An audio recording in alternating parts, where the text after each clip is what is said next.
আজকেই এই দোকানদার ভাই কিন্তু নিঃস্ব হয়ে যেতেন, কিন্তু সিসি ক্যামেরার একটা নোটিফিকেশন ওনাকে বাঁচিয়ে দিয়েছে। দেখুন, এখানে চোর চক্রের সদস্যরা শাটার নিচ থেকে উপরে উঠিয়ে দিয়ে একজন ভিতরে ঢুকে গেছে এবং উনি ঢোকার সাথে সাথেই সিসি ক্যামেরা যখন বুঝতে পেরেছে যে মানুষ ঢুকেছে, সাথে সাথে দোকানদার ভাইয়ের ফোনে নোটিফিকেশন চলে গেছে এবং ক্যামেরা শব্দ করতে শুরু করেছে। দেখতে পাচ্ছেন যে চোরটা গিয়ে তাড়াতাড়ি আবার ক্যামেরা ভেঙে ফেলেছে। কিন্তু এই সময়ের মধ্যেই দোকানদার ভাই নিকটস্থ থানায় ফোন করে ওসিকে জানিয়ে দেওয়ার কারণে ওসি সাহেব সাথে সাথে ফোর্স নিয়ে দোকানে চলে আসেন এবং সোনার দোকানে যে চোর ঢুকেছে তাকে স্বর্ণসহ হাতে নাতে আটক করেছে।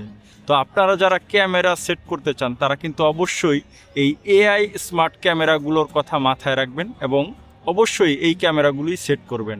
সেক্ষেত্রে আপনাদের দোকানে চুরি হওয়ার সুযোগ থাকবে না, বা এরকম চোর ঢুকে গেলেও আপনি কিন্তু ফোনে নোটিফিকেশন পেয়ে সাথে সাথে ব্যবস্থা নিতে পারবেন এবং বড় বড় বিপদের হাত থেকে বেঁচে যাবেন।